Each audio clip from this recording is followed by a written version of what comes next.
en fait, quand vous verrez un peu les secteurs qui tirent nos exportations, c'est essentiellement les domaines du pétrole, les entreprises qui évoluent dans le secteur pétrolier, mais aussi nous avons les entreprises qui sont dans tout ce qui est produits agricoles. Je veux citer un peu dans le domaine de l'arachide aujourd'hui.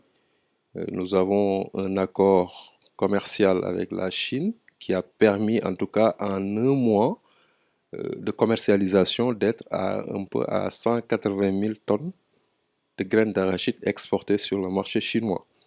Il en est ainsi sur le marché européen où aujourd'hui, avec l'instauration du système REX, qui est un système d'autocertification, les entreprises ont multiplié leur exportation parce que ça a permis beaucoup de facilitation au niveau des procédures.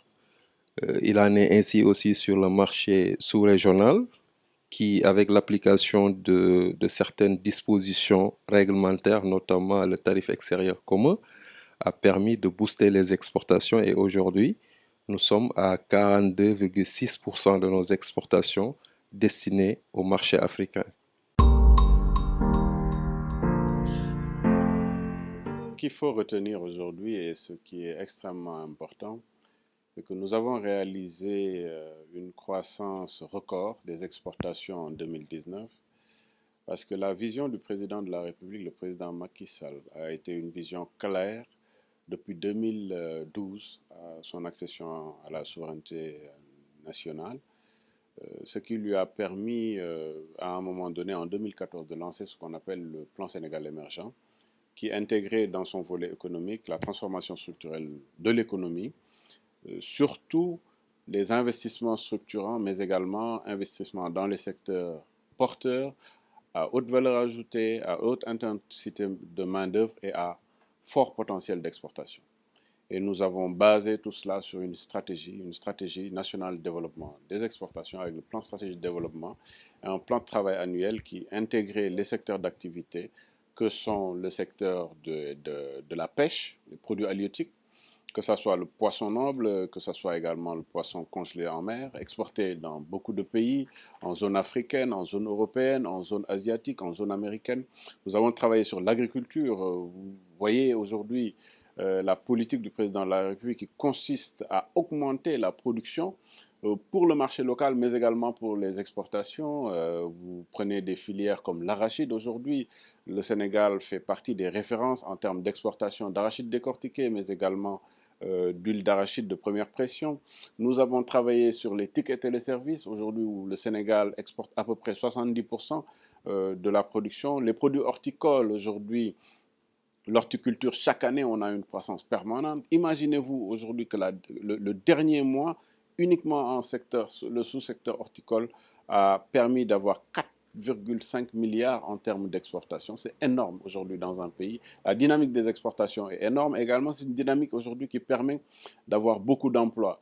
Le secteur aujourd'hui de la cosmétologie, beurre de karité, huile de baobab, c'est un secteur où la production se retrouve dans des zones très reculées comme Kédougou, Salémata, Saraya, dans la zone de Matam, etc. Dans toutes ces zones-là, aujourd'hui, la production permet d'avoir une qualité à la production et d'exporter dans beaucoup de pays comme en zone européenne, en zone américaine, au Canada, etc. Il faut rappeler que nous sommes au bout de la chaîne.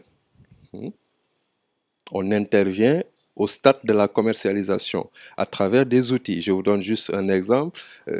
Voilà, il faut d'abord avoir le produit, c'est vrai, mais au niveau de la réglementation, il y a un certain nombre de procédures. Et aujourd'hui, nous avons la chance d'instruire, de délivrer et d'authentifier les certificats d'origine. Donc le certificat d'origine, il faut le rappeler, c'est l'élément le plus essentiel dans une opération d'exportation.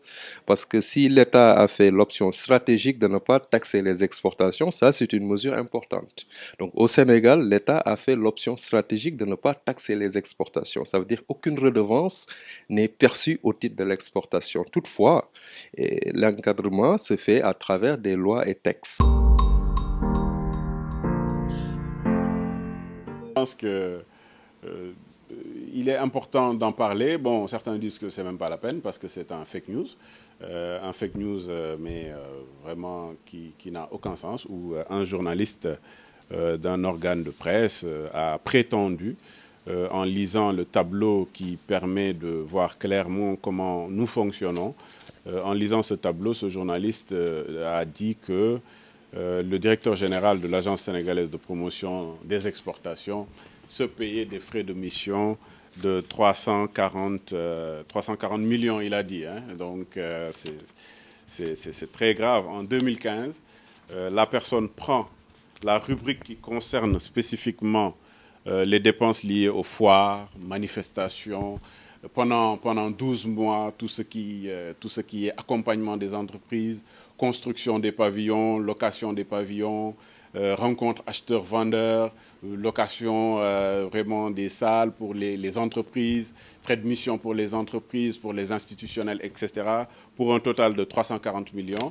Ce journaliste s'est permis de dire que ces 343 millions ont été utilisés comme frais de mission pour un directeur général. Ce qui est extrêmement grave parce que lui-même, il peut lire que pour les frais de mission de toutes les entreprises accompagnées, des centaines d'entreprises accompagnées, des institutionnels, etc., sur l'année 2015, c'est 70 millions. Je dis bien pour les entreprises, pour les institutionnels, etc. Rien à voir, bien entendu, avec le directeur général.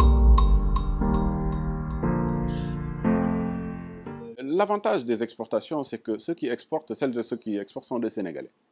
C'est des milliers et des milliers de Sénégalais qui sont dans le secteur. Je donne juste quelques exemples. Prenez par exemple les cuirs et peaux.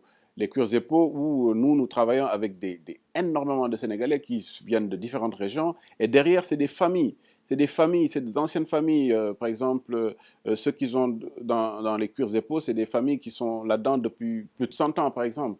C'est des générations et des générations de jeunes Sénégalais qui, quand nous, on va avec ceux-là dans les foires, salons, expositions, ils font le contraire de ce que certains font dans le cadre de l'immigration clandestine. C'est des jeunes Sénégalais qui, aujourd'hui, ne pensent pas du tout à être à l'extérieur pour l'immigration. Ils y vont pour montrer ce qui se fait de mieux au Sénégal. Ils y vont pour également se faire une plus-value importante, gagner de l'argent en termes de devises étrangères et retourner au Sénégal. Et en retournant au Sénégal, c'est leurs familles qui vont en bénéficier. Et c'est ça aujourd'hui la valeur des exportations sénégalaises.